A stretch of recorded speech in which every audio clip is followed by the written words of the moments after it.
हरे कृष्णा कृष्णा कृष्णा हरे हरे, हरे राम राम राम हरे हरे। हरे कृष्णा। आप सभी भक्तों का हार्दिक स्वागत है आज की श्रीमद् भागवतम की इस कक्षा में। स्वागतम सुस्वागतम। और हम चर्चा कर रहे हैं श्रीमद् भागवतम चतुर्थ स्कंद अध्याय 21 के ऊपर, जिसका नाम है महाराज पृथु द्वारा उपदेश। तो जल्दी से हम रिकैप करते हैं, कल हमने क्या पढ़ा था।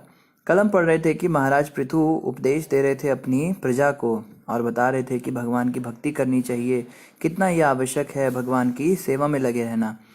और जो व्यक्ति भगवान कृष्ण के चरण कमलों की शरण ग्रहण कर लेता है, उस पर समस्त देवी देवता ऐसे ही उसके ऊपर परोपकारी हो जाते हैं। और फिर आगे बताया कि जो व्यक्ति भगवान की शरण में जाता है तो उसकी एक ये लक्षण होता है कि संसार से उसको वैराग्य होता है। तो जो व्यक्ति संसार में भी रचा पचा है, खूब आनंद मंगल कर रहा है और कहता है मैं भगवान की भी खूब भक्ति करता हूँ, तो पृथु महाराज कहते हैं ये तो ठीक नहीं है। भक्ति का मतलब है स्वाभाविक रूप से संसार से वैराग तो उत्पन्न होगा ही। तो आइए हम इसी श्रृंखला में आज पढ़ेंगे श्रीमद् भागवतम चतुर्थ स्कंद अध्याय 21 और श्लोक संख्या 33 से प्रारंभ करेंगे। पृथु महाराज ने अपने प्रजाजनों को उपदेश दिया, तुम सबों को अपने मन वचन देह तथा कर्मों के फल सहित सदैव खुले मन से भगवान की भक्ति करनी चाहिए। तुम सब अपनी सामर्थ्य तथा वृत्तिपरक कार्यों के अनुसार पूरे विश्वास तथा बिना हिचक के भगवान के चरण कमलों की सेवा में संलग्न रहो, तब निश्चित ही तुम्हें अपने अपने जीवन उद्देश्य प्राप्त करने में सफलता प्राप्त होगी। तो पृथु महाराज कह रहे हैं कि अगर आप अपने जीवन का उद्देश्य, अपने जीवन की सफलता को प्राप्त करना चाहते हो तो उसके लिए आपको क्या करना पड़ेगा, अपनी अपनी रुचि के अनुसार भगवान की सेवा में लगो, अपने अपने वृत्तिपरक कार्य के अनुसार भगवान की सेवा में लगो। आगे कह रहे भगवान दिव्य हैं, वे इस भौतिक जगत द्वारा कलुषित नहीं होते। यद्यपि वे घनीभूत आत्मा हैं जिसमें कोई भौतिक विविधता नहीं है, किंतु फिर भी बुद्धिमान बद्ध जीव के लाभ हेतु वे विभिन्न भौतिक तत्वों, अनुष्ठानों तथा मंत्रों द्वारा यज्ञकर्ता के मनोरथों एवं उद्देश्यों के अनुसार विविध नामों से देवताओं को समर्पित होने वाले यज्ञों को स्वीकार करते हैं। तो इस श्लोक में बताया भगवान कितने महान हैं। देखो जो दूसरे धर्म के लोग हैं, दूसरे मजहब के लोग हैं, वही बोलते हैं कि भगवान कैसे नीचे आ सकते हैं, भगवान तो इतने महान हैं, वो तो परम परवरदिगार हैं, उन्होंने सारा संसार सृष्टि रचना किया, लेकिन वो कभी भी इस संसार में आते नहीं क्योंकि वो अपने जन्नत में बैठे आराम से। भगवान तो वैकुंठ में बैठे, उन्हें क्या यहाँ नीचे आने की जरूरत पड़ गई। तो ये भगवान की महानता है कि वो इस संसार में आते हैं।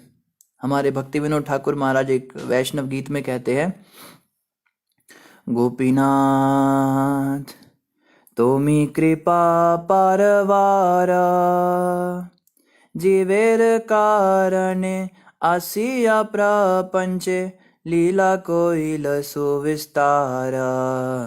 गोपीनाथ कहते हैं, गोपीनाथ आप तो कृपा के सागर हो। गोपीनाथ कहेंगे भाई क्यों कृपा के सागर, क्योंकि जीवेर कारणे आसिया प्रपंचे, आप हम जीवों के ऊपर कल्याण करने के लिए इस प्रपंच वाले संसार में आते हो। लीला कोइलो सुविस्तार, और यहाँ पे आके अपनी नानाविध लीलाएं करते हो। देखो भगवान का इस संसार में आना कैसा है, जैसे पहले भी हम कई बार चर्चा कर चुके हैं।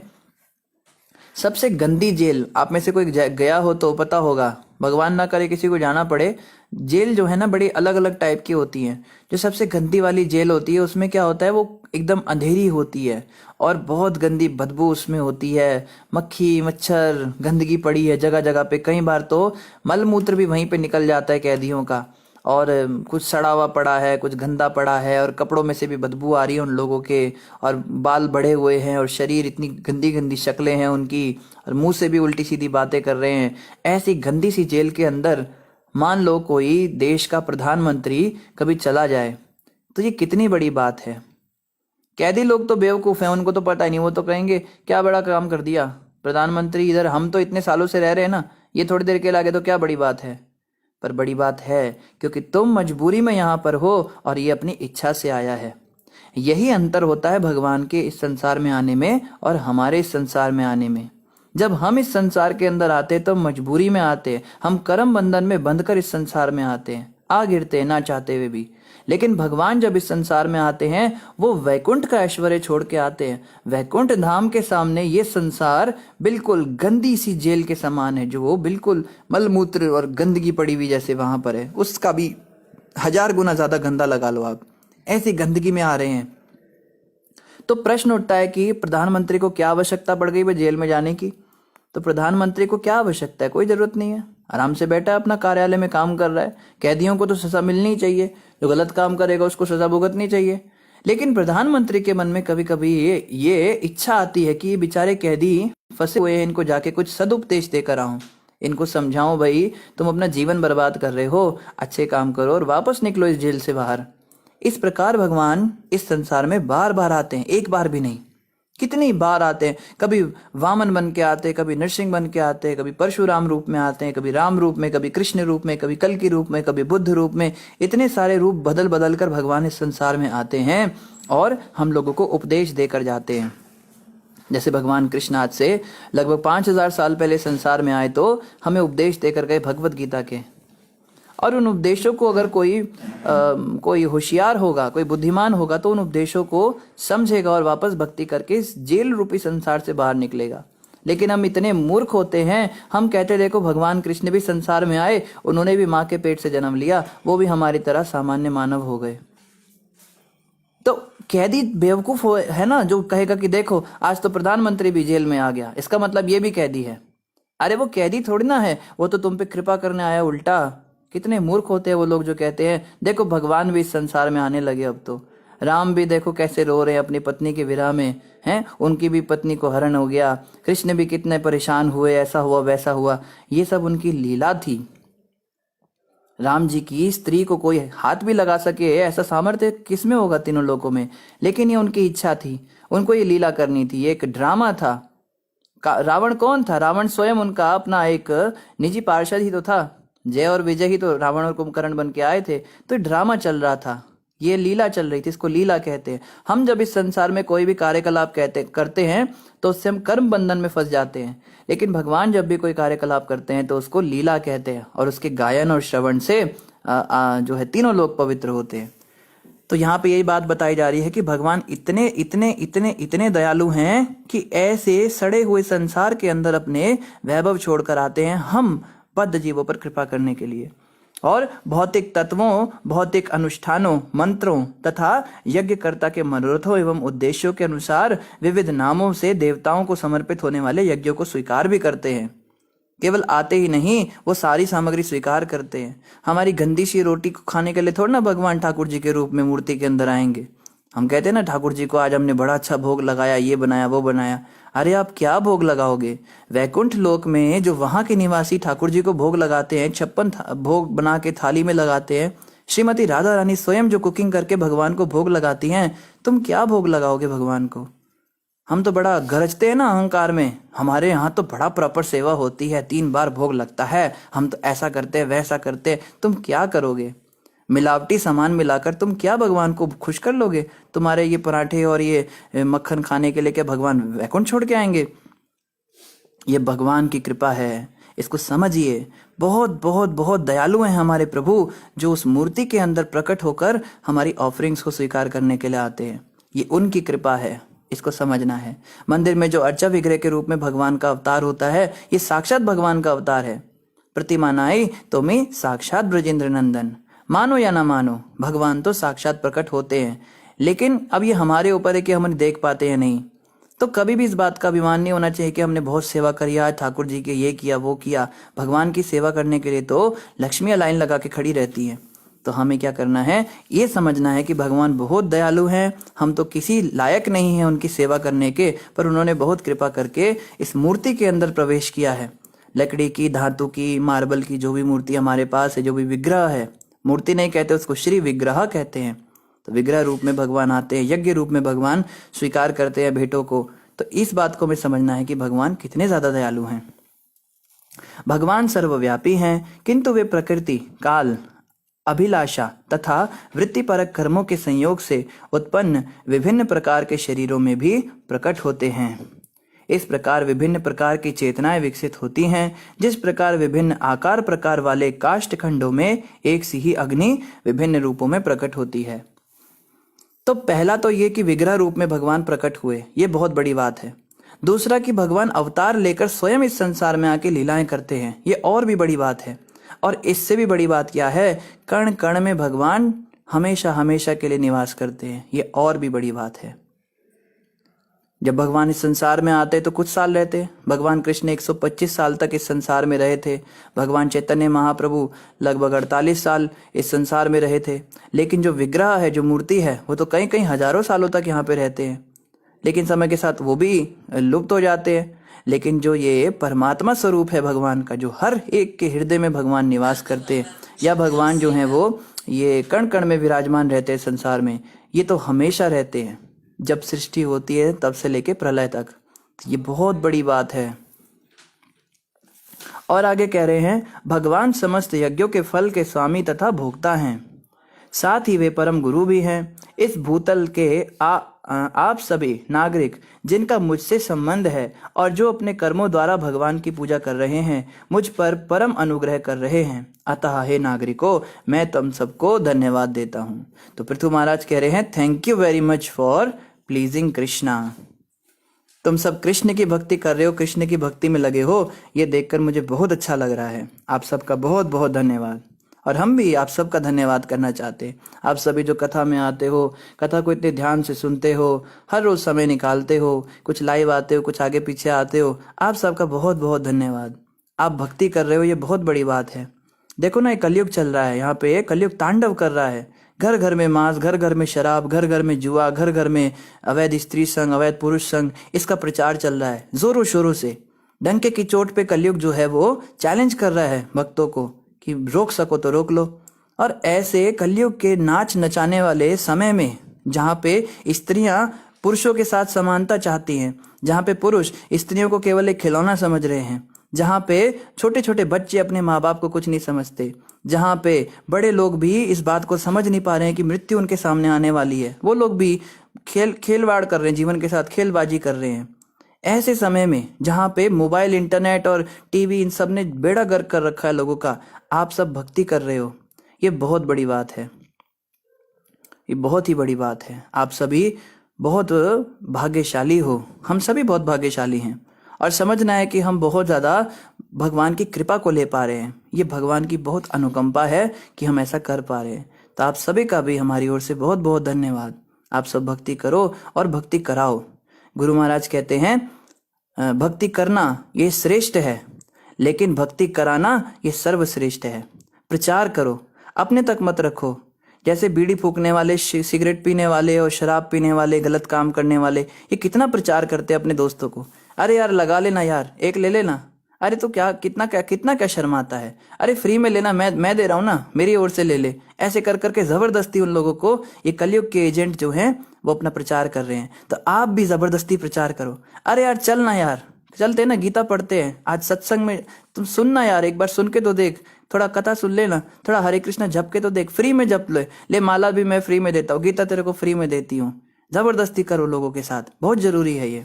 वो भी तो करते जबरदस्ती, हम क्यों शर्माएं। तो प्रचार भी कीजिए आप सभी।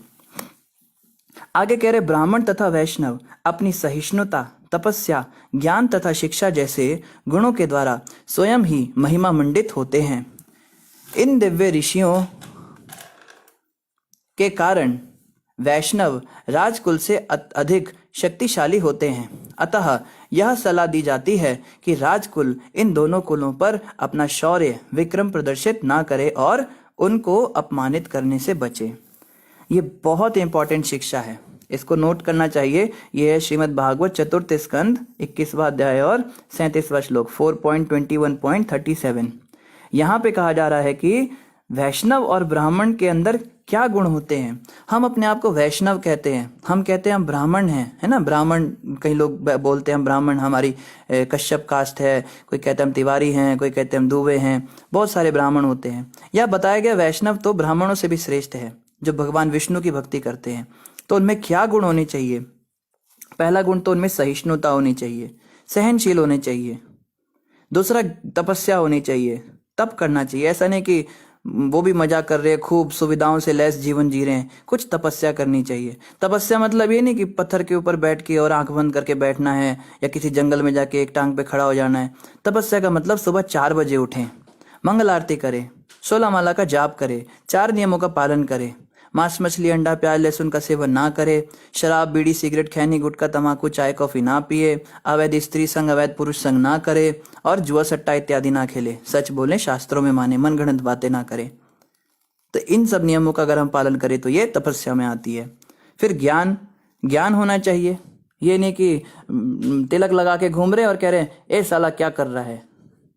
मैंने देखा अपनी आंखों से, तिलक लगा के कंठी लगा के और आपस में इतनी भद्दी भाषा में बात करते हैं भक्त लोग होकर। तो आचरण भी वैसा होना चाहिए, ज्ञान होना चाहिए, पता होना चाहिए भाई हम भक्त हैं, भक्ति का मतलब क्या होता है, कृष्ण के भक्त हैं। ऐसा नहीं कि इधर तो माला जपते हैं मंदिर में आके और बाहर जाके पब के अंदर शराब की बोतलें हिला हिला के उड़ा रहे हैं हवा में। ऐसे भी भक्त देखे हमने। तो ऐसा दोहरा चेहरा नहीं होना चाहिए, ज्ञानवान होना चाहिए। तथा शिक्षा, शिक्षा वाला गुण भी होना चाहिए। हम शिक्षित होने चाहिए, शिष्टाचार हमारे अंदर होना चाहिए, कुछ एटिकेट्स होने चाहिए, मैनर्स होने चाहिए।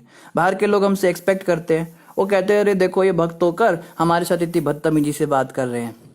अभी पीछे एक माता जी ने बताया कि मैं मंदिर में गई, 2 ब्रह्मचारियों ने मेरे साथ बदतमीजी से बात की। अब उसको क्या पता है भाई ये भी ब्रह्मचारी माँ के पेट से ही आए हैं भाई, ये बचपन से थोड़ा ना कोई वैकुंठ लोक से भगवान ने इनको उतारा था, अपने विष्णु दूतों को बोला था जरा इनको प्रचार के लिए भेजो ब्रह्मचारी बन के। ये भी ऐसे ही संसार में ये उल्टे सीधे काम करके बड़े हुए हैं। अब ब्रह्मचारी बन गए, मंदिर में आ गए, सेवा कर रहे हैं, कुछ तो इनमें कमी रह ही जाती है, पर फिर भी लोग एक्सपेक्ट करते हैं।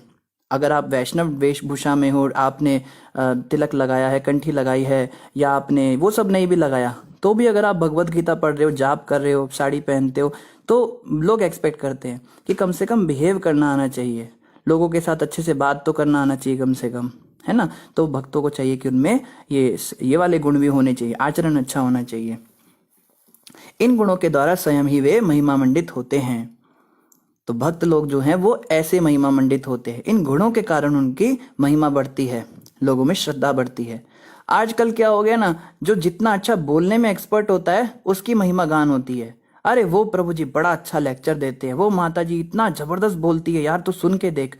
कि बोलने की कला तो ये तो सामान बेचने वालों को भी आती है। ये टेली ब्रांड्स के ऐड में नहीं आते वो, मैं पहले बहुत परेशान थी, फिर मुझे किसी ने बताया कि आपका सोफ़ा ख़राब है, फिर मैंने वो गुब्बारे वाला सोफ़ा लिया, उसके बाद मेरा जीवन बदल गया। ऐसे बोल बोल के 1 सेकंड में 600 सोफ़े बेचती है वो। हमने पढ़ा कहीं वो टेली ब्रांड्स वाले। अमेजोन के बारे में कहते हैं वो हर सेकंड पता नहीं, वो भी लगभग इतने 600-700 अपने आइटम बेच रहा है। इतना ये लोग कमाई कर लेते हैं बोल के। तो बोलने की कला से थोड़ा ना भक्तों की कोई महिमा का पता लगता है। कोई भक्त हो सकता है बोलने में इतना अच्छा ना हो, उसको बात करना भी ना आता हो, लेकिन वो शुद्ध भक्त हो भगवान का। तो और दूसरा क्या, सुंदर दिखते हैं। वो प्रभु जी तो बहुत सुंदर दिखते हैं, वो माता तो बहुत सुंदर दिखती है। ये सुंदरता से क्या महिमा मंडित कर रहे हो? भक्तों के तो अंदर ये गुण होने चाहिए। इन गुणों से भक्त जो हैं वो महिमा मंडित होते हैं। इन दिव्य रिद्धियों के कारण वैष्णव राजकुल से अधिक शक्तिशाली होते हैं। वैष्णव जो होते हैं वो राजाओं से भी शक्तिशाली हैं। कोई कोई राजाओं के पास तो इतनी शक्ति होती, तलवार होती है और तीर होते हैं और बड़ा सारा पैसा होता है, बड़ी शक्ति होती है। तो वैष्णव कैसे उनसे श्रेष्ठ हो गए? वैष्णवों के पास ये गुण होते हैं जो राजाओं के पास भी नहीं होते। बड़े बड़े MP MLA politicians, BA MA PhD MTech CTech, इनके पास भी ये गुण नहीं होते। इनमें सहिष्णुता नाम की चीज नहीं होती, अहंकारी होते हैं ये लोग। इनमें तपस्या नाम की चीज नहीं होती, 1 नंबर के भोगी होते हैं। ज्ञान की तो बात ही मत करो, दुनिया भर की रद्दी बातें करते हैं। और शिक्षा, इतना भद्दा आचरण इन लोगों का होता है। कई बार कहते हैं ना, हमारे माता पिता कहते हैं, क्या बेटा तू कहाँ हरे कृष्णा में फंस गया? वो देख वो तेरा चचेरा भाई ममेरा बहन तेरी हैं कितना पढ़ाई लिखाई करते, देख उसने वो वाला एग्जाम क्लियर कर दिया, उसने कैट कर लिया, उसने डॉग कर लिया, उसकी इतनी जॉब लग गई, वो 60,000 कमा रही है, वो 1.5 लाख कमा रहा है, उसने ये कर लिया वो कर लिया, तू बस ये हरे नामा हरे कृष्णा करता रह गया।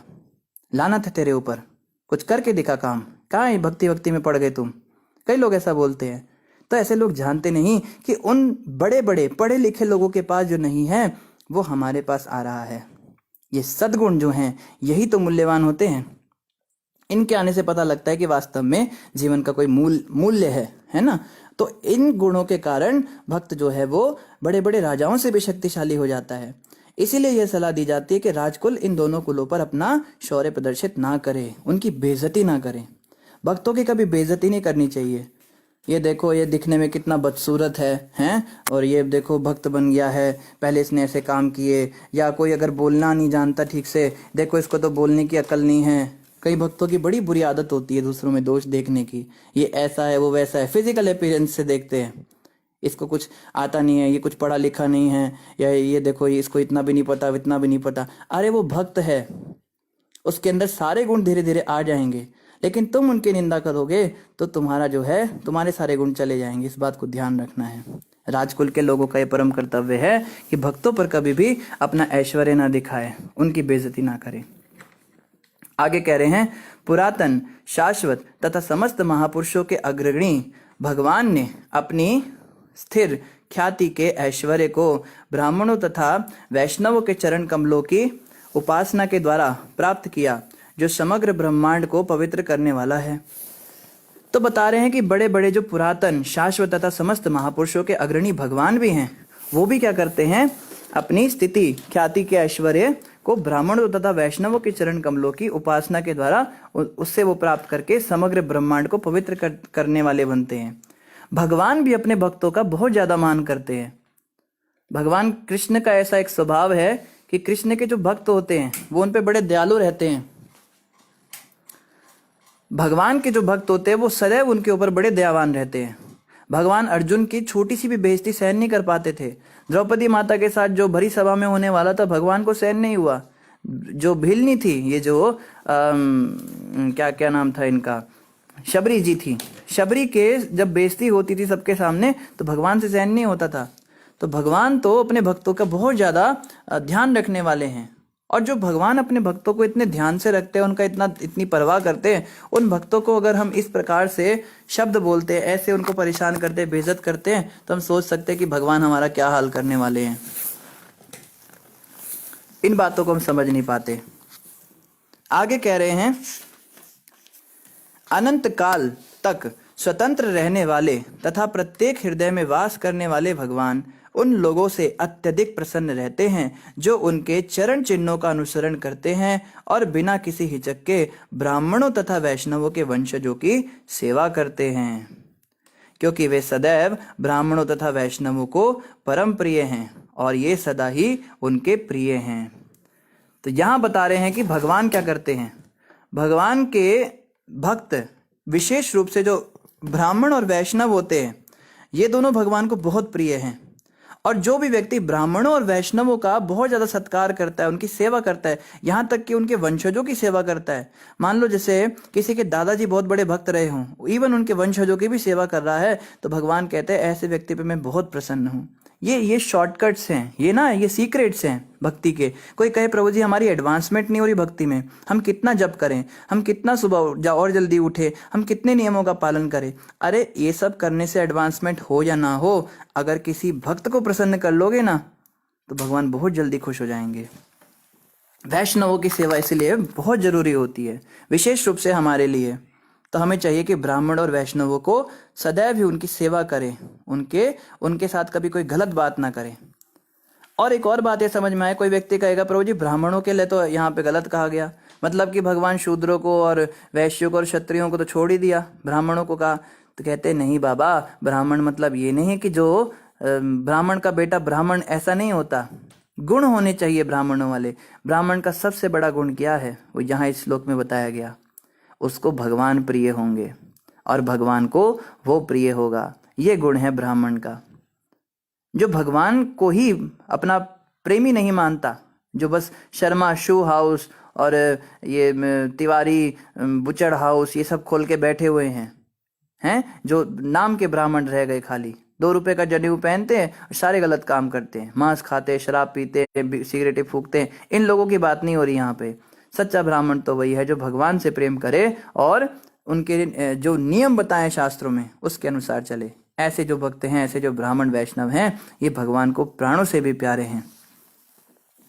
ब्राह्मणों तथा वैष्णवों की नियमित सेवा करते रहने से मनुष्य के हृदय का मैल दूर होता है और इस प्रकार परम शांति तथा भौतिक आसक्ति से मुक्ति मिलती है और वह संतुष्ट हो जाता है। इस संसार में ब्राह्मणों की सेवा से बढ़कर कोई सकाम कर्म नहीं, क्योंकि इससे देवता प्रसन्न होते हैं, जिनके लिए अनेक यज्ञों की संस्तुति की जाती है। तो एक जगह बताया गया है कि देवता दो जगह से ऑफरिंग भेंट स्वीकार करते हैं। इवन भगवान भी, भगवान के दो मुख बताएं शास्त्रों में, दो जगह से भगवान भोजन लेते हैं। एक तो यज्ञ से, यज्ञ में हम जो भी समर्पित करते हैं आहुति, वो सीधे भगवान के पास या देवताओं के पास जाती है। और दूसरा ब्राह्मणों के मुख से, किसी अच्छे ब्राह्मण या वैष्णव के मुख में जब हम कोई समर्पित करते सामग्री, तो वो सीधे भगवान को पहुंचती है। ऐसा, इतनी महिमा है इनकी। भक्तों का तो बहुत ज्यादा आदर करना चाहिए। जो लोग भगवान से तो बहुत प्यार करते हैं, बस मैं और मेरे ठाकुर जी, बस मैं और मेरे कान्हा, मैं मेरे कानुड़ा, बस हम प्यार करते हैं एक दूसरे से, हैं, मैं तो बांके की बांकी हो गई और बांका हो गया मेरा। लेकिन भक्तों से बहुत ज्यादा लगाव, कुछ खास रुचि है नहीं। भक्तों को देख के है, हट सामने से, मेरा दर्शन नहीं हो रहा है ठाकुर जी का, हटो तुम लोग, कहाँ से गंजे गंजे तुम लोग सामने आ जाते हो। या कोई भक्त कहे, माता जी थोड़ा लाइन से आइए, चुप चुप करो, तुमको पता नहीं मैं कितनी बड़ी कान्हा की दीवानी हूँ, हटो यहाँ से। वो मैं मेरे कान्हा है, मेरे कान्हा, ऐसे करते, ऐसे लोग जो हैं स्वांग कर रहे हैं। भगवान कहते हैं जो स्वयं को मेरा भक्त कहता है वो मेरा भक्त नहीं है। जो स्वयं को मेरे भक्तों का भक्त कहता है वही मेरा वास्तविक भक्त है। तो भगवान से प्रेम करके और भक्तों से जो द्वेष रखता है वो व्यक्ति तो दोहरा गेम खेल रहा है, डबल गेम खेल रहा है भगवान के साथ में। ये तो वही बात हो गई, एक औरत है, उसको तो हम बड़ा खातिरदारी कर रहे हैं, आइए मैडम आइए आप बैठिए, क्या लाएं आपके लिए। और उसका जो बच्चा है वो, उसने कहा मेरे बच्चे को जरा दूध पिला दो, इसको कुछ नहीं देंगे, आपको देंगे जो चाहिए, आप बताओ। कहेगी भाई मेरे बच्चे को बच्चे का कोई टेंशन नहीं हमारा, आप बताओ। तो क्या वो रुकेगी क्या हमारे पास में? वो चली जाएगी। भगवान से प्रेम करने का मतलब उनके भक्तों से भी प्रेम करना चाहिए। तो बहुत ज़रूरी है, वैष्णव समाज में हम लोग रहते हैं, आपस में झगड़े फसाद करना, भक्तों में निंदा चुगली करना, दोष देखना, ये बहुत आम हो गया है। भक्तों से स्पर्धा करना, वो उसको मैं नीचा दिखा दूंगी, उसको मैं बता दूंगा वो बड़ा, वो माला कर रही है आजकल, उसका बड़ा स्कोर आ रहा है, अभी दिखाती हूँ उसको, हैं। या कोई कहता है कि वो भक्त बड़ा मंगल आरती जा रहा है, अभी देखो 4 बजे आता है ना, मैं 3:50 पे जाके दिखाऊंगा उसको। तो नीचा दिखाने के लिए हम भगवान की भक्ति करते हैं। तो ऐसा जो ईर्ष्या भाव है ये भगवान को बिल्कुल पसंद नहीं है। और आगे यहाँ पे कहा जा रहा है, यद्यपि भगवान अनंत विभिन्न देवताओं के नामों से अग्नि में अर्पित हवियों को खाते हैं, किंतु वे अग्नि के माध्यम से खाने में उतनी रुचि नहीं दिखाते जितनी कि विद्वान साधुओं तथा भक्तों के मुख से भेंट को स्वीकार करने में, क्योंकि तब उन्हें भक्तों की संगति त्यागनी नहीं होती। ये बहुत बहुत बहुत बहुत बहुत इंपॉर्टेंट श्लोक है, इसको आप सभी नोट कर लीजिए। यह 4.21.41, ये जो श्लोक हम नोट कराते हैं ना, सब प्रचार में बहुत काम आएंगे और अपने जीवन में भी आचरण में काम आएंगे। इस श्लोक में बताया जा रहा है कि भगवान तो देवताओं, जो विभिन्न देवता हैं उनके नामों से जो अग्नि में हवियां अर्पित की जाती हैं, जो सामग्री डाली जाती है, उससे भी खाते हैं, लेकिन उससे उनको इतना आनंद नहीं आता जितना उनके साधुओं के मुख से आता है। जब हम भक्तों को, ब्राह्मणों को, साधुओं को भोजन कराते हैं तो भगवान साक्षात उस भोजन को स्वीकार करते हैं और ये ज्यादा अच्छा लगता है भगवान को यज्ञ से भी। क्यों? क्योंकि ऐसा करने में उन्हें अपने भक्तों को छोड़ना नहीं पड़ता। यज्ञ में अगर कुछ डालेंगे तो भक्तों को छोड़ के जाना पड़ेगा ना उसको खाने के लिए, लेकिन भक्तों को जब खिलाएंगे तो भगवान उनके भक्तों के संग रहकर भी उस भोजन को स्वीकार कर पाएंगे। इसलिए बहुत जरूरी है, ब्राह्मणों को, वैष्णवों को खिलाना पिलाना चाहिए, उनको खूब अच्छे से उनको रखना चाहिए, उनका बहुत ध्यान रखना चाहिए। हम तो कहते हैं हम भक्त हैं ना प्रभु जी, ये श्लोक हमारे लिए होगा, हमारा सब ध्यान रखा करो। अब से हम कहेंगे भैया सुनो, भागवतम के 4th स्कंद के 21वें अध्याय के 41वें श्लोक में कहा है भक्तों को बहुत ध्यान से रखना चाहिए, इसलिए तुम अब मुझे ध्यान से रखना, मुझे भोजन कराओ, तुम मेरे पैरों की सेवा करो, तुम जरा मेरी नेल पॉलिश को चमकाओ, तुम ऐसा करो, तुम मेरे बाल संवारो। ए तू कहाँ घूम रही है, तुझे पता नहीं भागवतम में क्या लिखा है, आजा चल मेरी सेवा कर, तू भी मेरे कपड़े प्रेस करो। ये क्या हो गया, हमारे साथ उल्टा हो जाता है।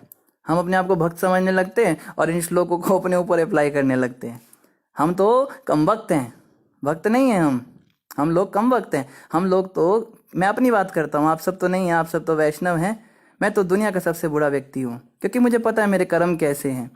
तो गलती से भी कभी मैं सोच भी नहीं सकता हूँ कि ये श्लोक मेरे ऊपर अप्लाई, ये श्लोक तो गुरुदेव के लिए है, प्रभुपाद जी जैसे संतों के लिए, आचार्यों के लिए, या इवन जो भक्त समाज में हमारे साथ रहते हैं उन भक्तों के लिए ये श्लोक है।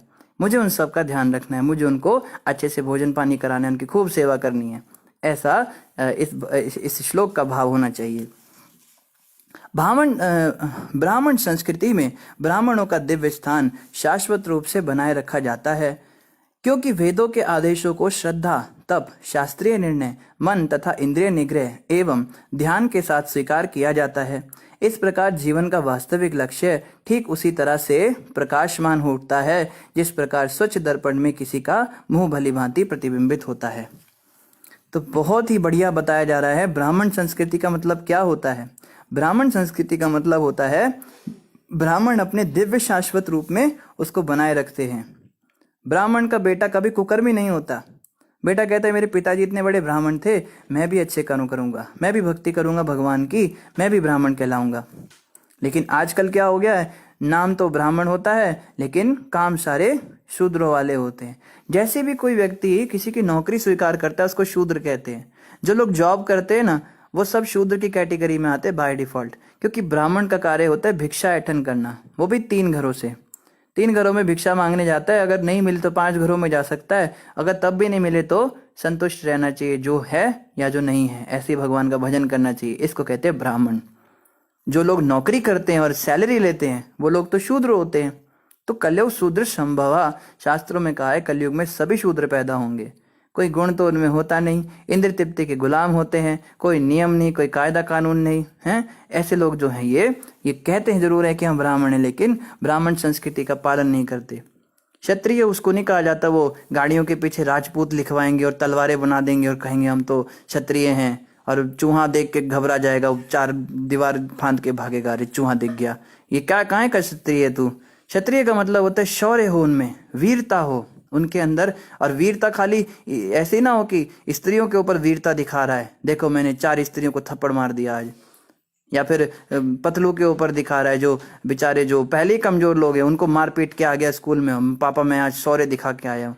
अरे जो बेचारे भोले भाले लोगों को सताता है, ब्राह्मणों वैष्णवों को बेइज्जती करता है, स्त्रियों पे हाथ उठाता है, ऐसा तो व्यक्ति ये तो नरकगामी है। ये कोई क्षत्रिय थोड़ा ना होते हैं। क्षत्रिय मतलब शौर्य प्रदर्शन करे, शत्रुओं के आगे, बड़े बड़े योद्धाओं महाबलियों के पास जाए, सांडों को काबू करे, हाथियों को काबू करे, पागल हाथियों को, वो होते थे क्षत्रिय हैं। क्षत्रिय का मतलब होता था उसमें धैर्य हो, नीति हो। ये सब भगवत गीता में बताए हैं क्षत्रियों के गुण क्या होते हैं। लेकिन ये तो नाम का क्षत्रिय और ये भी नौकरी कर रहा है, प्रभु जी मेरी इतनी सैलरी है, सैलरी ले रहा है तो तू भी शूद्री तो हुआ, क्षत्रिय कहाँ रह गया? वैश्य बचे हैं थोड़े बहुत। वैश्य वो होते हैं जो कृषि को रक्षा वाणिज्यम वैश्य कर्म स्वभावजम, जो कृषि करते हैं, खेती करते हैं, किसान, वो वैश्य जाति में आते हैं। और गो रक्षा, गो माता की पालन करते हैं, वो वैश्य जाति में आते हैं। और वाणिज्यम, जो ये बिजनेस करते हैं, बिजनेस क्लास, ये सब वैश्य में आती है। तो कहने का मतलब यही है कि मुख्य रूप से हम कभी इस बात का अहंकार ग्रज लेकर ना बैठें हम ब्राह्मण हैं, हम क्षत्रिय हैं, हम सभी शूद्र हैं, और शूद्रों का भी उद्धार हो सकता है। भगवत गीता में कृष्ण कहते हैं वैष्णव बनो, बनना है तो वैष्णव बनो। वैष्णव बनने से तुम ब्राह्मणों से भी श्रेष्ठ हो जाओगे। 4 वर्णों से श्रेष्ठ वैष्णव होता है। एक वैष्णव जो होता है वो 1000 ब्राह्मणों से भी श्रेष्ठ होता है। इसीलिए बनना है तो भाई वैष्णव बनो। बाकी MA PhD ChD PhD करके नौकरियां ही करके तो शूद्र बनोगे, या फिर बिजनेस कर लोगे तो वैश्य बन जाओगे, ज्यादा लड़ाईबाजी करोगे तो क्षत्रिय बन जाओगे, हद से हद तुम क्या कर लोगे, भिक्षा अटन करके भी जी लोगे तो ब्राह्मण बन जाओगे। वैष्णव बनना है तो भक्ति करो भाई। हरे कृष्ण कृष्ण कृष्ण हरे हरे, हरे राम राम राम हरे हरे, इस महामंत्र का जप कीजिए। और आगे कह रहे हैं इस प्रकार जीवन का वास्तविक लक्ष्य उसे बिल्कुल दिखने लगता है। भक्ति के माध्यम से इंद्रिय निग्रह करने से क्या होता है, उसको ऐसे क्लियर हो जाता है अपना रास्ता, जैसे किसी गंदे दर्पण को साफ करने के बाद उसमें हमें अपना चेहरा एकदम क्लियर दिखने लगता है। कई बार हमारा शीशा गंदा हो जाता है ना, तो हम कहते हैं अरे शीशा साफ करो, दिख नहीं रहा है कुछ। शीशा साफ करते एकदम चेहरा दिखने लगता है। तो इसी प्रकार से जीवन का जो वास्तविक लक्ष्य है अभी बड़ा डामाडोल है, कभी हमें लगता है ये करना है, कभी लगता है वो करना है, लेकिन जब हम भक्ति करते हैं, भगवान की जप करते हैं, शास्त्रों के निर्णय के अनुसार चलते हैं और वैदिक शास्त्रों के अंदर जो बातें उसमें श्रद्धा रखते हैं, इंद्रिय निग्रह करते हैं, तो क्लियर हो जाता है भाई भक्ति करनी है बस, भक्ति के अलावा कुछ करना नहीं, ठगती नहीं करनी है ना, ये क्लियर हो जाता है। आगे कह रहे यहां पर समुपस्थित से आर्यगण, यहां पर समुपस्थित है आर्यगण, मैं आपका आशीर्वाद चाहता हूं कि मैं आजीवन अपने मुकुट में ऐसे ब्राह्मणों तथा वैष्णवों के चरण कमलों की धूली धारण करता रहूं। ये देखो ये कितनी कितनी बड़ी बात है। एक ऐसा राजा ये बात बोल रहा है जिसने इंद्र को भी अपने सामने घुटने टिका दिए, भगवान विष्णु स्वयं उनसे अभी मिलकर गए, तीनों लोगों का राज्य इनके पास है, दुनिया के सबसे शक्तिशाली व्यक्ति हैं, और क्या कह रहे हैं, मैं आप सबसे आशीर्वाद चाहता हूं। अरे आशीर्वाद तो इन्हें देना चाहिए सबको, पर ये कह रहे सबसे आशीर्वाद, और आशीर्वाद भी क्या चाहता हूं कि वैष्णवों और ब्राह्मणों के चरणों की धूली मेरे मुकुट पर हमेशा रहे। ये कितनी बड़ी बात है, ये कितनी बड़ी बात है।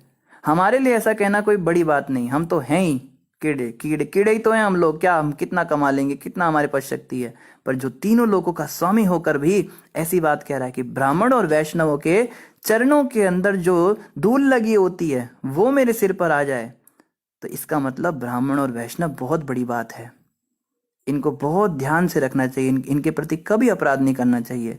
भक्तों के बीच में जो लोग रहते हैं ना, वो लोग ऐसे होते हैं जैसे अग्नि के बीच में रहने के समान। भक्तों के साथ बहुत ज़्यादा डेलिकेट डीलिंग्स होती है। भक्त कभी भी अगर बुरा मान गए हमारी किसी बात का तो भक्ति चौपट। वैष्णव अपराध ऐसा होता है, भक्ति को समूल ही नष्ट कर देता है, बीज ही समाप्त कर देता है, भक्ति का पूरा पौधा ही उखाड़ देता है ये वैष्णव अपराध रूपी हाथी। तो कभी भी भूल कर भी हमें किसी वैष्णव के चरणों में अपराध तो करना ही नहीं चाहिए, उल्टा वैष्णवों को हमेशा आदर सत्कार देना चाहिए। कोई वैष्णव कभी डांट लगा दे, कभी गुस्सा हो जाए, कभी झुंझला दे, कभी अहंकार दिखा दे, तो सहन कर जाना चाहिए, ये सोचकर कि भगवान के भक्त हैं, भगवान की हम तो भगवान के सेवक हैं और ये भगवान के बेटे हैं, निजी जन हैं, भगवान के अपने अपने बंदे हैं ये, तो इनसे क्या बुरा मानना, चलो थोड़ा बहुत सहन भी करना चाहिए, ऐसा सोच के सहन कर जाना चाहिए, उनके साथ कभी झगड़ा नहीं करना चाहिए। और आगे कह रहे हैं जो ऐसी चरण धूलि धारण करता है, अब सुनिए कि क्यों मांगा ऐसा चरण धूलि। आप कहोगे धूल लेके क्या सिर में घूमना है, सिर में गंदगी लेके क्या घूमना है, धूल तो साफ करनी होती है नहा के। फिर कई भक्त सोचेंगे अभी नहा के सिर पे और थोड़ी सी रख लेंगे अपने पास, जो है कागज के अंदर लपेट के रख लेंगे धूल किसी वैष्णव के पैर की, उसको सिर पे लगा लेंगे। वैष्णव के पैर की धूल का मतलब है उनको हमेशा आदर सत्कार देता रहूं, ये इसका अर्थ होता है। तो कह रहे जो व्यक्ति ऐसी चरण धूलि धारण करता है वह शीघ्र ही पापमय जीवन से उत्पन्न समस्त कर्म फलों से मुक्त हो जाता है और अंततः समस्त उत्तम तथा वांछित गुणों से परिपूर्ण हो जाता है। हम चाहते हैं ना हमारे अंदर सारे गुण आ जाए। कई भक्त लोग कहते हैं हमें, प्रभु जी हम कितना कोशिश करते हैं, हम 4 बजे उठ नहीं पाते, हम कितनी कोशिश करते हैं अहंकार जा नहीं रहा है, हम कितनी कोशिश करते हैं हमसे करताल बजानी नहीं आ रही है, हमसे गाना नहीं आ रहा है, हमसे सेवा करनी नहीं आ रही, हमारा दिमाग ही चलता नहीं है, हम सोचते हैं हम परफेक्ट हो जाए, पर पता नहीं क्यों गुण आ नहीं रहा है ये। तो ये गुण कैसे आएगा, जब वैष्णवों की और ब्राह्मणों की चरणों की धूल हम सिर पे लगाएंगे, ऑफ कोर्स उनसे परमिशन लेके। ऐसा नहीं है कि एक बार एक प्रभु जी थे वो लेक्चर दे रहे थे कि वैष्णवों की चरण धूलि सिर पे लगानी चाहिए, वैष्णवों की चरण धूलि से भगवत प्राप्ति होती, बड़ा सुंदर लेक्चर। और जैसे ही वो उठे सारे लोग लपक गए और उनके चरणों की धूलि ले लेके सिर पे लगाने लगे। वो कहते हैं भाई क्या कर रहे हो ये, तुम मेरे साथ, मैंने तो तुमको अच्छी अच्छी बात बताई, तुम मेरे साथ ही तुमने ऐसा कर दिया, तो और उल्टा अपराध हो गया ना। तो वैष्णवों की परमिशन से लेनी होती है अगर चरण धूलि लगानी है। इसका ये मतलब नहीं है कि उसको दुखी करके उसने उसका पैर उठा लिया, वो पीछे पछाड़ खा के गिरा जमीन पे, उसका सिर लगा, चलो धूली मिल गई मुझे, और सिर पे सिर रगड़ रहा है उसका, अब उसके पैर पे अपना सिर रगड़ रहा है, दूसरा भी आके रगड़ रहा है, वो बेचारा चिल्ला रहा है भाई उठाओ कोई मुझे, चुप कर अभी हमें वैष्णव धूलि लेनी है। ऐसे नहीं लेनी होती है चरण धूलि। एक बार 2 ब्रह्मचारी एक दूसरे की चरण धूलि लेने के लिए लपके, और ऐसे लपके एक दूसरे की चरण धूलि ले रहे, लग रहा है मल्ल युद्ध चल रहा है, और कह रहे मैं लूंगा, वो कहता है मैं लूंगा। और हुआ क्या, एक का तो सिर टूट गया, एक का पैर टूट गया, दोनों हॉस्पिटल में एडमिट हो गए, लटके हुए दोनों। बोला प्रभु जी आए फिर बड़े वाले, कहते भाई क्या निर्णय निकला, कौन जीता। कहते प्रभु जी मेरा तो सिर में चोट आ गई, इसके पैर में चोट आ गई, धूलि किसी को नहीं मिली। तो ऐसे धूलि नहीं लेनी है। धूलि लेने का मतलब होता है परमिशन से, गुरुदेव की धूली लेनी होती है, चरण स्पर्श करने होते हैं। तो वैष्णव लोग चरण नहीं स्पर्श करने देते, पर जो करने दे तो कर सकते हैं परमिशन से। और सेवा करनी होती है, चरण धूली लेने का मतलब है सेवा करना है, उनकी खूब सेवा करनी है। ऐसा करने से क्या होगा, सारे अच्छे अच्छे गुण हमारे अंदर स्वतः विकसित हो जाएंगे। जो कोई भी ब्राह्मणत्व के गुणों का अर्थात सदाचार, कृतज्ञता तथा अनुभवी लोगों का आश्रय प्राप्त कर लेता है, उसे संसार का सारा ऐश्वर्य प्राप्त हो जाता है। अतः मेरी यही चाह है कि श्री भगवान अपने पार्षदों सहित ब्राह्मण कुल, गौओं तथा मुझ पर प्रसन्न रहें। तो कह रहे हैं जो कोई भी ब्राह्मणत्व के गुणों को स्वीकार करता है, ब्राह्मण वाले गुण अपने अंदर विकसित करता है। कौन कौन से गुण है ब्राह्मण के? एक तो सदाचार, एक कृतज्ञता और एक अनुभवी लोगों का आश्रय प्राप्त करना। 3 चीजें बताई। सदाचार, सदाचार में बहुत कुछ आता है। सदाचार में भक्तों को प्रणाम करना, भक्तों से कभी ऊंची आवाज में बात ना करना, कभी क्रोध ना प्रकट करना, हमेशा अपने आप को तुच्छ सेवक समझना, भगवान और उनके भक्तों को देख के हमेशा दंडवत लेटना जमीन पर, और उनसे कभी आर्ग्यूमेंट नहीं करना, और बहुत सारी बातें आती है सदाचार में। प्रभु जी कहकर बोलना, माता जी लगाना नाम के आगे, ये नहीं कि ए मालिनी कहाँ जा रही है, ऐसे नहीं बोलना। मालिनी माता जी कहाँ जा रहे हो आप, हैं, माता जी शब्द लगाना। और पुरुषों के नाम के आगे प्रभु जी लगाना। और स्त्रियों को चाहिए अपने पति का नाम नहीं लेना चाहिए, शास्त्रों में मना किया है। तो अपने पति को सीधे नाम लेके बुलाती हैं, कहती है ए प्रखर इधर आ, इधर आओ, कहाँ कहाँ कहाँ जा रहे हो, देखो प्रभु जी बुला रहे, प्रखर इधर आओ। तो कहते हैं प्रखर प्रभु जी तो बोलो कम से कम। और पुरुषों को भी चाहिए कि अपनी स्त्रियों को सम्मान के साथ बुलाएं, कोई ऐसे नहीं एक कल मुही कहाँ मरी हुई थी अभी तक तू, ऐसे नहीं बात करनी चाहिए। वैष्णवी है वो, जो पति पत्नी घर में रहते वैष्णव कल्चर में होते हैं, उनको तो बहुत ध्यान रखना होता है, क्योंकि उनका जीवन साथी एक वैष्णव है। एक वैष्णव के साथ 24 घंटे वो रह रहे हैं, उसी के साथ खा रहे हैं, उसी के साथ सो रहे हैं, उसी के साथ पी रहे हैं। तो जब हर काम उनके साथ करते हैं तो हम भौतिक धरातल पर आ जाते हैं, शारीरिक स्तर पर आ जाते हैं, हमसे अपराध हो जाते हैं। पति पत्नी भी आपस में बहुत अपराध कर देते हैं। इसीलिए गृहस्थ आश्रम में रह के प्रगति भी बहुत जल्दी हो सकती है और दुर्गति भी बहुत जल्दी हो सकती है। तो बहुत संभल के रहना होता है कि ये वैष्णव हैं, ये वैष्णवी हैं। ये जैसे आदमी क्या सोचता है, ये मेरी पत्नी जो है ये तो मेरी दासी है, ये तो मेरी सेवा के लिए आई है, चल रे दासी मेरी सेवा कर, रोटी बना, ये कर वो कर। तो वो तुम्हारी दासी नहीं है, वो तो कृष्ण दासी है, वो कृष्ण की सेवा के निमित्त है। उससे तुम ठाकुर जी की सेवा में लगाओ, यही उसका वास्तविक यूज है। जो पुरुष अपनी पत्नी को अपनी भोग की वस्तु समझता है, अपनी दासी समझता है, उसका बहुत जल्दी पतन हो जाता है। और स्त्रियों को भी यही चाहिए, ये नहीं कि उंगली पे नचा रही है और जोरू का गुलाम बना के घुमा रही है उसको, पति को, और आंखें दिखा रही है। कई बार हम देखते हैं अच्छा भला प्रोग्राम चल रहा होगा, प्रभु जी बैठे होंगे सामने, हम कहेंगे प्रभु जी जरा बस 10 मिनट और लगेंगे, कहते कोई बात नहीं प्रभु जी 10 मिनट तक सेवा कर लेंगे। और उधर से पत्नी चिल्लाती है, ऐसे आंखें दिखाती है उसको, बोलती कुछ नहीं, ऐसे आंखें दिखाती है और एकदम घबरा जाता है, प्रभु जी मैं घर जाऊं क्या? अरे अभी तो आप कह रहे थे थोड़ी देर और रुक सकते हो। तो कहते प्रभु जी कुछ मजबूरी है, आप समझ नहीं पाओगे, मुझे जाना ही पड़ेगा, हरे कृष्णा, चला जाता है। तो ऐसा नहीं करना, अपने पति को पीछे खींच रही है भक्ति से। जो स्त्री अपने पतियों को पीछे खींचती है, भक्ति में नहीं करने देती, वो नरक में जाती है। बहुत ज्यादा इसको समझना है। पति पत्नी के कल्चर में सब चाहते तो हैं कि प्रभु जी हमें डिवोटी पत्नी मिल जाए, हमें डिवोटी पति मिल जाए, शादी करने के लिए ललायत रहते हैं, शादी के बाद अपराध करते हैं, फिर ना शादी टिक पाती है ना भक्ति टिक पाती, दोनों से जाते हैं। तो सदाचार। दूसरा गुण है कृतज्ञता। कृतज्ञता का मतलब होता है ग्रेटफुल रहना। जिन भक्तों ने हम पे कृपा करी, जो हमें प्रचार कर रहे हैं, जो हमें कथा श्रवण करा रहे हैं, या जो श्रवण करके हमारी सेवा ले रहे हैं, जो हमें जप करा रहे हैं, जिन भक्तों के कारण हम भक्ति में आगे बढ़ रहे हैं, जो हमें छोटी छोटी बातें सिखाते हैं, जो घंटों घंटों हमारे साथ बात करके हमारी पर्सनल प्रॉब्लम्स को सुनते हैं, उन भक्तों के प्रति हमेशा कृतज्ञ रहना चाहिए, हमेशा ग्रेटफुलनेस रहनी चाहिए। अंग्रेजी में कहावत है, one who is not grateful he is a great fool. जो व्यक्ति कृतज्ञ नहीं है वो बहुत बड़ा मूर्ख व्यक्ति है। तो कृतज्ञता होनी चाहिए। एक बार क्या हुआ, एक व्यक्ति था, बहुत गरीब था बेचारा, परेशान था, उसको कोई नौकरी नहीं मिल रही थी। तो एक बार एक धनी सेठ वहां उस रास्ते से गुजरा और उसने जाके बोला, साहब मुझे कुछ काम दे दो। धनी सेठ ने देखा ये बेचारा बच्चा परेशान है और उसने उसके अंदर पता नहीं क्या काबिलियत देखी। उसने कहा मैं तुम्हें काम बताऊंगा, लेकिन जैसे जैसे मैं कहूंगा तुम्हें वैसे वैसे करना होगा। तो वो तो बेचारा मरता क्या ना करता, उसने सोचा ठीक है आप बताइए मुझे।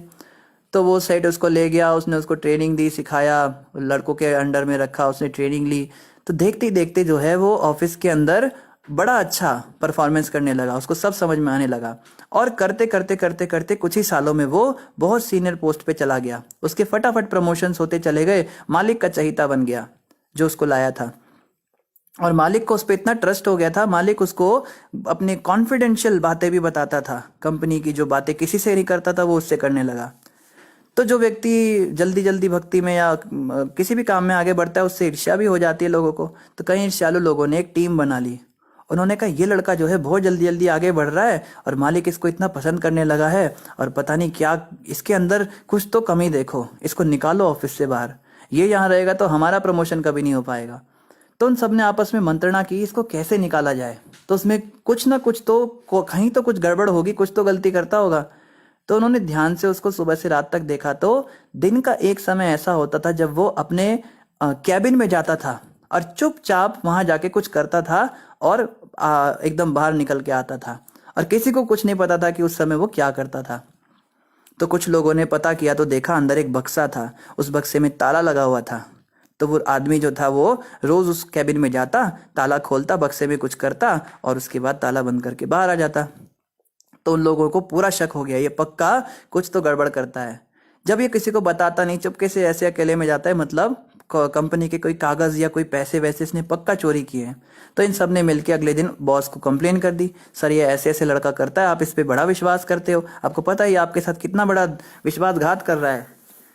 तो सर ने कहा भाई ठीक है, आपकी जो बात है इसको हम अभी क्लियर कर देते हैं। उसको बुलाया, बोला बेटा कि हाँ सर, कि तेरे पास एक बक्सा है? जी सर। अच्छा, उस बक्से को खोलकर जरा दिखा दे। कहता है सर मैं ये नहीं कर सकता, आप मुझे कोई भी काम कह दो, मैं बक्सा नहीं खोलने वाला। अब तो सर को भी शक हो गया कि ये बक्सा क्यों नहीं खोल रहा है। तो अब सबने बोला देखा सर, हमने कहा था ना ये बक्से में कुछ गड़बड़ करता है, ये नहीं खोलेगा, आप हमें ऑर्डर दीजिए अभी के अभी हम इसका ताला तोड़ते हैं। तो उसके लाख मना करने पर भी सर ने कहा बेटा अब ये तो करना पड़ेगा, इनको शक हुआ है तो देखे तो सही तुम करते क्या हो। तो जब ताला तोड़ा बक्से का, बक्सा खोला तो सब के सब हक्के बक्के रह गए, अवाक रह गए। क्या देखा उस बक्से के अंदर? एक फटा चिथड़ा रखा हुआ था कपड़े का, फटी हुई कतरन पड़ी हुई थी, जैसे काले से गंदे से कपड़े का एक सेट था। तो निकाल के देखा ये गंदे से कपड़े, जीन्स और ये शर्ट, ये क्या तुमने रखा हुआ है? तो उसने बोला सर मैं तो बताना नहीं चाहता था, लेकिन अगर आप मुझे आज्ञा दे रहे तो मुझे बताना ही पड़ेगा। वास्तव में ये वही कपड़े हैं जिनको पहनकर मैं सबसे पहले आपसे मिला था। इनको मैंने अब तक संभाल के रखा है, मैं रोज इनको देखता और याद करता हूँ कि आपने मुझ पर कितनी कृपा की, मैं किस हाल में यहाँ पर आया था और आज आपने मुझे क्या से क्या बना दिया। रोज इसको देखने से मेरी आपके प्रति निरंतर श्रद्धा बनी रहती है और मैं आपके साथ में इतना अच्छे से व्यवहार करता हूँ, यही कारण है मेरे इतने प्रमोशंस हुए। अब तो सब के सब हक्के बक्के रह गए और सब ने समझा वास्तव में जो है ये ग्रेटफुलनेस, ये कृतज्ञता है, ये बहुत बड़ा गुण है। जो व्यक्ति कृतज्ञ होता है ना, वो व्यक्ति बहुत जल्दी जल्दी आगे बढ़ता है, और जो कृतज्ञ नहीं होता वो व्यक्ति मूर्ख होता है, वो व्यक्ति अहंकारी हो जाता है। इसलिए कृतज्ञता एक बहुत बड़ा गुण है। और तीसरा गुण बताया, अनुभवी लोगों का आश्रय प्राप्त करना। हम किसी के आश्रय में नहीं रहना चाहते, हम किसी के अंडर में नहीं रहना चाहते, ये बहुत बड़ी बीमारी है हमारी। हम कहते हैं हम स्वतंत्र हैं, आप मत सिखाइए मुझे क्या करना है, आप मत बताइए। हम किसी के गुरु, प्रभु जी गुरु गुरु क्या होता है? भक्ति तो भाव का विषय है ना, हमारा भाव भगवान के प्रति है। गुरु गुरु करके क्या करना है? ये लोग इसलिए गुरु नहीं बनाना चाहते क्योंकि गुरु बनाएंगे तो गुरु जी डंडा मारेंगे, गुरु जी नियम बताएंगे, वो हम चाहते नहीं। हम अपने हिसाब से मनमानी करना चाहते। लेकिन देखो पृथु महाराज कह रहे हैं अगर कोई व्यक्ति अनुभवी लोगों के आश्रय में नहीं आता तो वो कैसे संसार के ऐश्वर्य को प्राप्त करेगा, कैसे वो भगवान को प्राप्त करेगा। तो किसी अनुभवी व्यक्ति का आश्रय तो बहुत जरूरी है। हमें बहुत बुरा लगता है जब कभी हमें कोई डांटता है, क्योंकि देखो भगवान तो है तो चलो साक्षात भगवान, लेकिन अभी तो पत्थर की मूर्त में या अष्ट धातु की मूर्त में हमारे सामने खड़े हैं। ये तो डांटेंगे नहीं, इनको तो जला हुआ भी खिला दोगे, गरम गरम भी पिला दोगे, बिना नमक की सब्जी खिला दोगे, चाहे मिर्चे वाली सब्जी खिला दोगे, वो तो कभी कुछ कहेंगे नहीं। हम तो बड़े खुश होते हैं भाई, बड़ी ठाकुर जी की बहुत अच्छी सेवा चल रही है। क्या सेवा चल रही है तो बेचारे ठाकुर जी जानते हैं उनके साथ क्या अत्याचार हो रहे हैं, उन पे उनका कितना शोषण हो रहा है घर के अंदर, किसको जाके बताएं। लेकिन जो गुरु होते हैं, गुरु तो छोटी छोटी बात पे डांटते हैं, तुमने ऐसा क्यों किया, तुमने वैसा क्यों किया, हैं तुम नियम नहीं कर रहे हो, मंगल आरती नहीं आ रहे हो, ये कैसी कच्ची सी रोटी बनाई है। गुरु डांटते हैं, इसलिए हमें गुरु पसंद नहीं है। लेकिन जब तक हम गुरु के आश्रय में नहीं रहेंगे, हम डांट नहीं खाएंगे, तब तक हमारा सुधार कैसे होगा बताओ। कई बच्चों को क्लास में जाना पसंद नहीं, मम्मी आज पेट में बहुत दर्द हो रहा है, आज तो मैं क्लास जा ही नहीं सकती। तो क्या हो गया बेटा, मम्मी ने पता किया, पता लगा टेस्ट है आज क्लास के अंदर। टीचर कहती है आज कैसे भी करके उसको भेजो, आप आज तो टेस्ट लेना है उसका। ते बेटा तेरे पेट में दर्द हो रहा है ना, मैं ऐसा करती हूँ डॉक्टर के पास तेरे को ले जाती हूँ, तेरी रिपोर्ट बनाती हूँ। नहीं नहीं नहीं, डॉक्टर के पास नहीं जाना, पकड़ा जाएगा ना झूठ। कहती चुपचाप जा स्कूल में। तो हमें वो टीचर पसंद नहीं होते जो टेस्ट लेते हैं, लेकिन वही तो हमारे सच्चे मित्र हैं। इसी प्रकार गुरुदेव जो हैं वो हमें भक्ति में बहुत आगे बढ़ाते हैं, इसलिए उनका आश्रय तो अत्यंत आवश्यक है।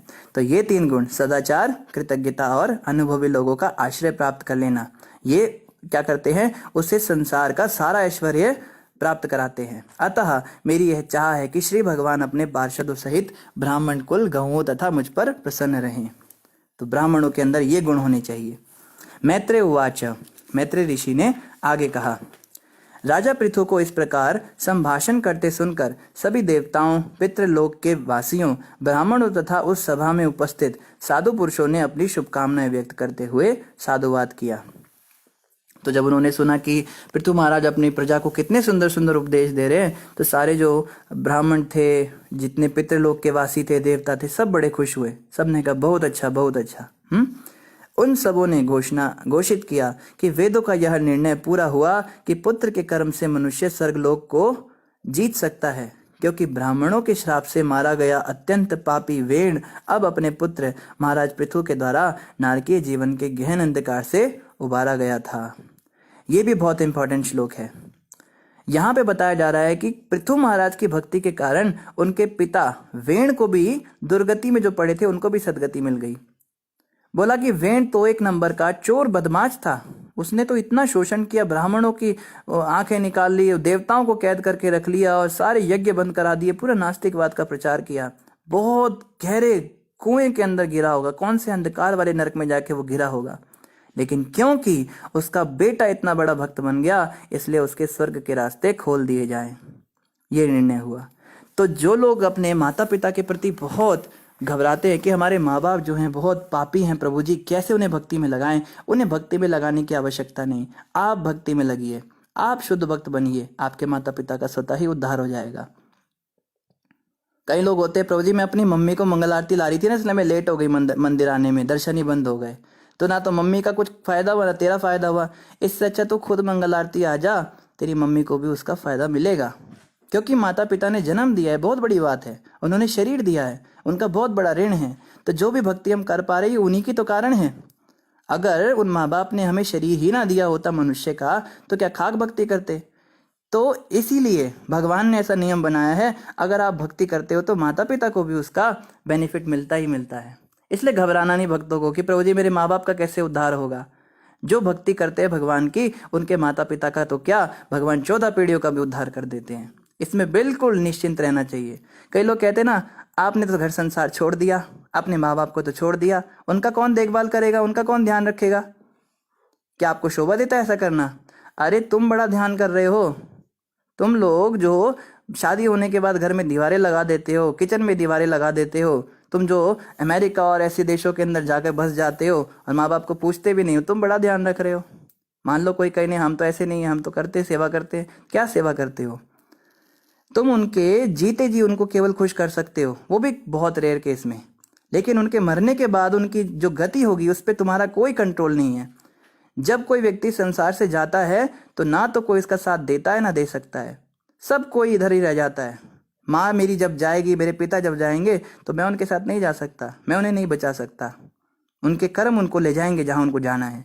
लेकिन अगर मैंने भक्ति की होगी तो उनकी भी सदगति हो जाएगी। इस बात को हमें समझना है, ये बहुत ज़रूरी बात है उन लोगों के लिए जो वैराग्य के रास्ते पे जाना चाहते हैं लेकिन घबराते हैं हमारे माँ बाप का क्या होगा। अरे माँ बाप को भगवान बहुत अच्छे से रखेंगे, जीते जी भी बहुत अच्छे से रखेंगे और मरने के बाद भी बहुत अच्छी गति देंगे। हम अपनी बात करते हैं, जब हम नए नए ज्वाइन करने की सोच रहे थे तो हमने सोचा पहले सलाह लेते हैं। हमने ऐसे तो सीधे इतना बड़ा डिसीजन होता नहीं, बहुत सारे लोगों से सलाह ली, भक्तों से भी सलाह ली, गृहस्थियों से भी सलाह ली, ब्रह्मचारियों से भी सलाह ली, अपने शिक्षा गुरुओं से सलाह ली, फिर अपने जो मटेरियल दोस्त थे, कॉलेज के फ्रेंड्स थे, उनसे भी सलाह ली, यार मैं ऐसा सोच रहा हूँ करने का। तो सब ने अपने अपने व्यूज़ दिए मुझे, और मैं बहुत ज़्यादा कंफ्यूज हो गया, पूरी तरह मैं कंफ्यूज हो गया। कुछ लोग कहते थे ठीक है, कुछ लोग कहते थे बिल्कुल गलत है, कुछ कहते थे कि माँ बाप को भी साथ ले जाओ, कुछ कहते थे माँ बाप की परमिशन से जाओ। माता पिता तो किसके परमिशन देते, पर चलो हमारे माता पिता फिर भी बहुत अच्छे निकले, उन्होंने परमिशन भी दे दी। लेकिन मन में हमेशा एक बात रहती थी कि माता पिता का क्या होगा।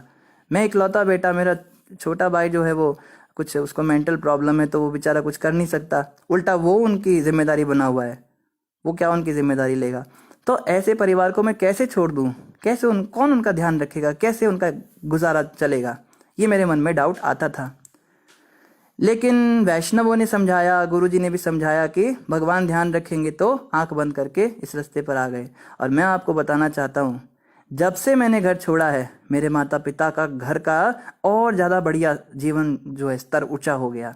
पहले की उनकी लाइफस्टाइल शहरी लाइफस्टाइल थी, वो शहर में रहते थे, नौकरी करते थे वो, और ये सब गंदमंद खाते थे। शहर में क्या मिलता है, सब मिलावटी सामान खाते थे, और बेकार जीवन था, कोई करना ही नहीं, टीवी देखना और थोड़ी देर इधर उधर चले जाना, काम धंधा। मेरे पिताजी उसमें मार्केटिंग जॉब में थे, उनको बहुत ज़्यादा ट्रैवलिंग करना पड़ता था, तब जाके घर में पैसे आते थे, चलता था। जब से हम घर छोड़कर आए, मेरे माता पिता को पता नहीं कैसे भगवान ने प्रेरणा दी, वो लोग गांव में चले गए, और गांव में जाके इतनी शुद्ध जलवायु में रह रहे हैं। और मेरी माता मुझे वीडियो कॉल करके दिखाती है, उसने खेती कर रखी है घर के सामने, कहती है हम अपने घर से उगाते हैं, ऑर्गेनिक फार्मिंग कर रहे हैं, और बड़ा कुछ कर रहे हैं वो लोग।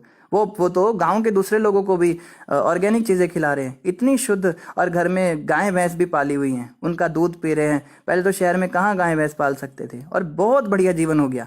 मेरे पिताजी तो इतने स्वस्थ हो गए, मेरी माताजी भी बहुत स्वस्थ हो गए, शारीरिक रूप से भी और मानसिक रूप से भी।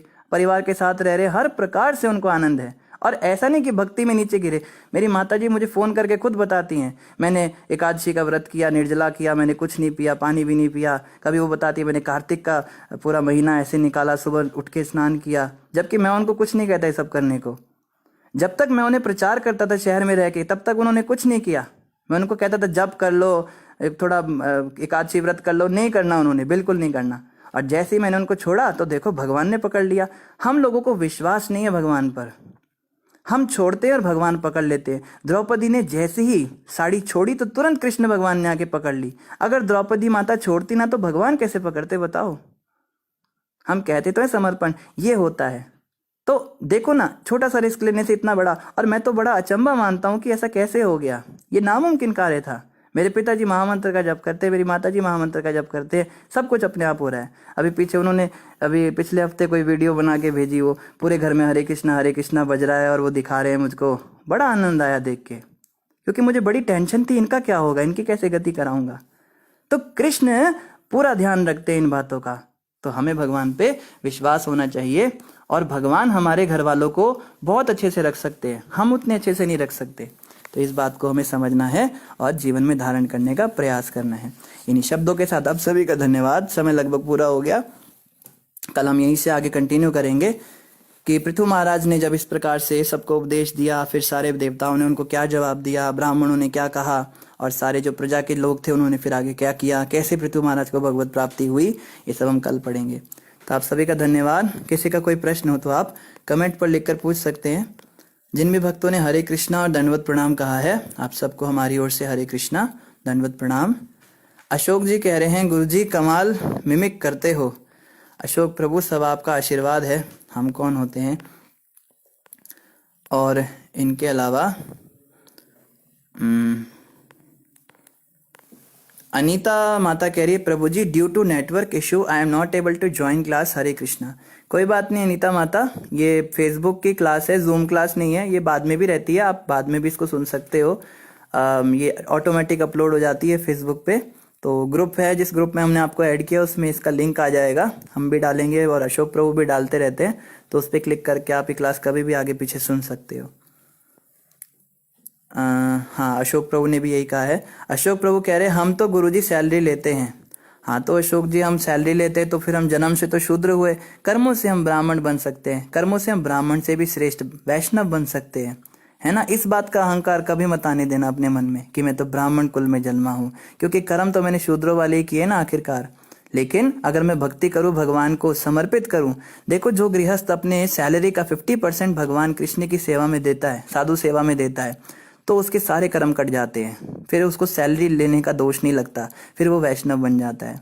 लेकिन जो 50% सैलरी नहीं दे सकता, उसे चाहिए कम से कम 10% तो दे। इतना भी जो नहीं दे रहा, वो भक्ति के बारे में बात करना छोड़ दे, वो अपने आप को गृहस्थ कहना छोड़ दे। क्योंकि गृहस्थ का मतलब इंद्र तृप्ति नहीं होता, गृहस्थ आश्रम होता है, वहाँ पे भगवान की सेवा की जाती है। तो अशोक जी, हमें आशा है आप तो सेवा करते रहते हैं, हम जानते हैं आपको, आप मुफ्त में गीताएं भी बांट रहे हैं। जम्मू और उधमपुर के शहर में जिसको भी मुफ्त गीता चाहिए हो तो अशोक प्रभु से संपर्क कर सकते हैं। तो अपनी सैलरी का सही जगह पे अगर उपयोग करेंगे तो वैष्णव बनेंगे, कोई पाप नहीं लगेगा। दिशी माता कह रही है, प्रभु जी हम किस कैटेगरी में आते हैं, ब्राह्मण, वैश्य, क्षत्रिय, शूद्र? दिशी माता, हम सब शूद्र कैटेगरी में आते हैं बाय डिफॉल्ट।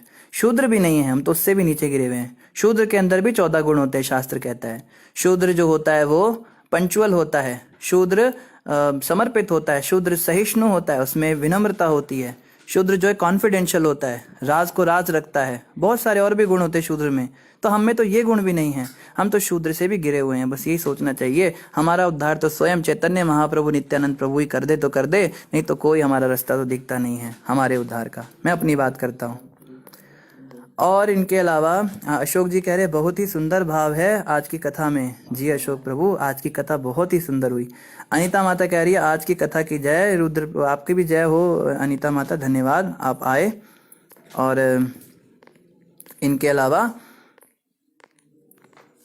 अनीता माता ने कहा है, प्रभु जी आपकी भक्ति के प्रभाव से आपकी फैमिली पर फर्क पड़ रहा है।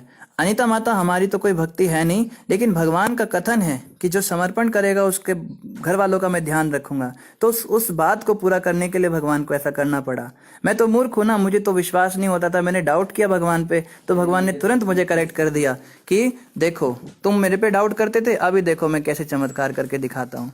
तो हमें डाउट नहीं करना चाहिए। मेरी तो बहुत गलती हो गई मुझसे, अभी मैं बड़ा पछताता हूँ। मैंने भगवान पे अविश्वास किया, मैंने भगवान पे डाउट किया, ये बहुत बड़ी गलती हो गई मुझसे। पर चलो, भगवान ने देर सवेर मुझे ये दिखाया करके, और इन सब बातों को सुन के ना, या इन बातों को सोच के कभी कभी बहुत रोना भी आता है कि देखो भगवान कितना कर रहे हैं और हम है कि भक्ति में आगे ही नहीं बढ़ पा रहे। हम छोटे छोटे झगड़ों में, फसाद में ही लगे रहते, भक्ति पता नहीं आगे हो नहीं पा रही है। आप सभी भक्त कुछ कृपा कीजिए, कुछ आशीर्वाद दीजिए, हमारी भक्ति आगे बढ़े। भक्ति में कोई विकास हमें दिख नहीं रहा है, तो आप सबकी कृपा से, आशीर्वाद से भक्ति में हम सीरियस बन सके। भगवान की ओर से तो कोई कमी नहीं हो रही है, वो तो घर वालों को बहुत ध्यान से रख रहे हैं, तो सारी की सारी कमी हमारी ओर से हो रही है। तो माता पिता जी भी हमारे सुनते हैं कथा, आप दोनों भी हमें आशीर्वाद देते रहिए इसी प्रकार। और आप सभी भक्त भी हमारे माता और पिता ही हैं, आप सब भी हमें आशीर्वाद देते रहिए ताकि गुरु गौरांग राधा कृष्ण की सेवा में हम लगे रह सके। ठीक है, इन्हीं शब्दों के साथ सभी का धन्यवाद। निधि माता का जय राधा माधव गा देते हैं और हरे कृष्णा भी गा देते हैं, उसके बाद हम आज की कथा को संपन्न करते हैं। जय राधा माधव कुंज बिहारी, गोपी जन वल्लभा गिरिवरधारी, यशोदानंदन ब्रज जन रंजन, यमुना तीरावनचारी। जय राधा माधव कुंज बिहारी, जय राधा माधव कुंज बिहारी। हरे कृष्णा कृष्णा कृष्णा हरे हरे, हरे राम राम राम हरे हरे। बोलो ग्रंथराज श्रीमद् भागवतम महापुराण की जय, जगत गुरु शिला प्रभुपाद की जय, शिला गुरुदेव महाराज की जय, बोलो अनंत कोटि वैष्णव वृंद की जय, शिला जीव गोस्वामी प्रभुपाद की जय। आज शिला जीव गोस्वामी जी का तिरुभाव दिवस भी है, पर उनके विषय में हमने पहले ही चर्चा की थी, अभी कुछ ही महीनों पहले, तो इसलिए हमने उन पर चर्चा नहीं करी। जीव गोस्वामी जी के चरणों में भी प्रार्थना है हम सभी को भक्ति का दान करें, और वो विनम्रता के आचार्य कहलाते हैं, तो हमें हमारे अंदर कुछ विनम्रता का वो उदय कराएं। इन्हीं शब्दों के साथ आप सभी का धन्यवाद। हरे कृष्णा।